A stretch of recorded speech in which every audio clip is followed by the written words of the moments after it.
Чычкан Капчык айында 3 адам жол кырсыгынан акка моюн сунду. Алар маркумду Бишкек шаарынан Жалал Абадка алып бара жатышкан.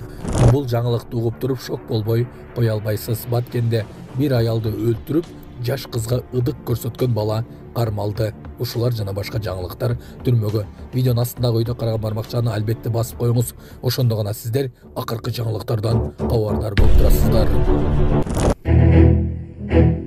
Баткенде бир аялды өлтүрүп, өспүрүм кызга ыдык көрсөткөн шектүү кармалды. Ички иштер министрлигинин кылмыш иликтөө башкы башкармалыгы мурда жасалган өзгөчө оор кылмыштын бетин ачты. Дайынсыз жоголуу, адам өлтүрүү менен байланышкан кылмыш мындан 1,5 жыл мурун Баткен облусунун аймагында болгон.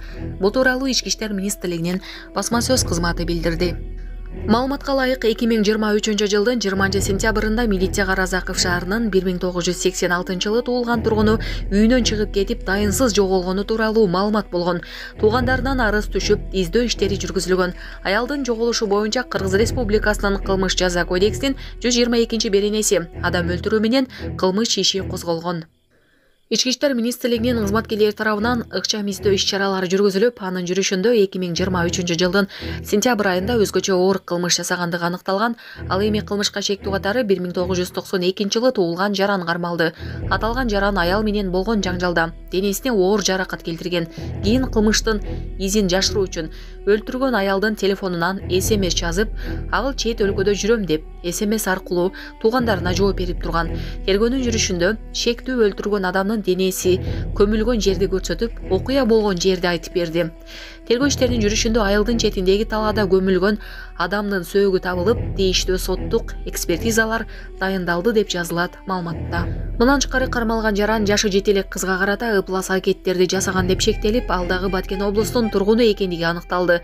Бул факт боюнча ыплас аракеттер боюнча кылмыш иши козголду. Кылмыш иши боюнча тергөө иштери улантылууда. Кармалган адам убактылуу кармоо жайына камалды. Соттун чечими менен баш коргоо чарасы камакка алуу түрү менен тандалган. Булак Габаритова.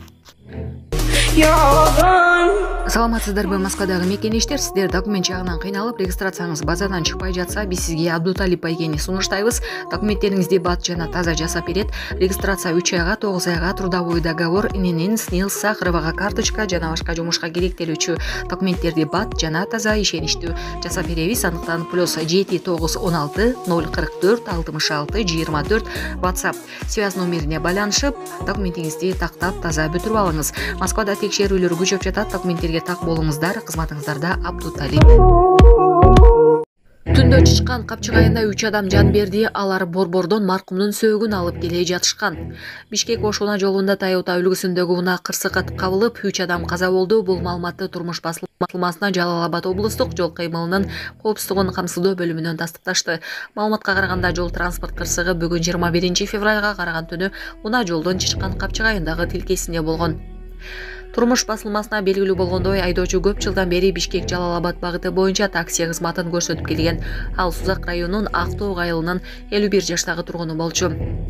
Маркум көп жылдан бери өзүнүн Toyota Alphard үлгүсүндөгү унаасы менен Бишкек Жалал Абад каттамы боюнча такси кызматын көрсөтүп жаткан. Бул жолкусунда кардарлар Бишкекте жакын тууганы каза болуп калганын, анын сөөгүн Жалал Абадка жеткирүү керек экенин айтып жалдашкан экен. Унаада 3 киши бара жатыптыр. Айдоочу уктап кетип, кырсыкка кабылганы айтылып жатат. Унаада келе жаткан 3 киши тең окуя болгон жерде көз жумду. Эртең маркумду айдоочу акыркы сапарга узатабыз. Анын артында 2 баласы калды, деди жергиликтүү тургундардын бири. Кийинчерээк Жалал Абад облустук жол кыймылынын коопсуздугун камсыздоо бөлүмү билдиргендей, Бишкек Ошуна жолунда орун алган кырсыктан каза болгондор Жалал Абад облусунун тургундары болушкан. Булак турмуш кежи. Бишкекте майы кызматкерлери тыгында толготуп жаткан аялды байкап төрөтканага жеткиришти. Бишкек шаарында толгоосу жакындаган аял өз убагында төрөтканага жеткирилди. Бул тууралуу милициянын кайгылуу кызматы маалымдады. 20 февраль күнү патрулдук кызматкерлер жол тыгында турган такси унаасынын ичинде бир аялдын толготуп жатканын байкашкан.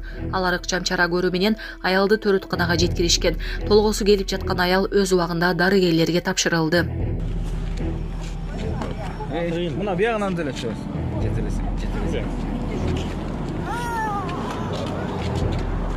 Сумкамды алабыз. Артында сумка бар, алды. Келиштер ба?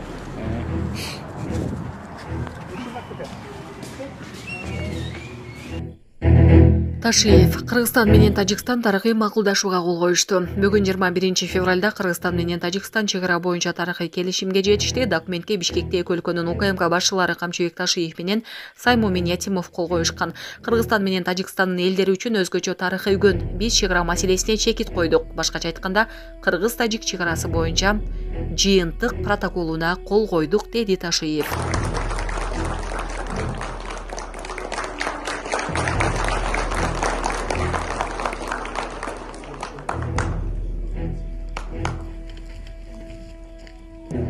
Для нас, для жителей двух стран, для граждан двух стран, Кыргызстана и Таджикистана, особенный день, исторический день. Мы сегодня подписали протокол, окончательный протокол о делимитации границы между нашими странами, Кыргызстаном и Таджикистаном.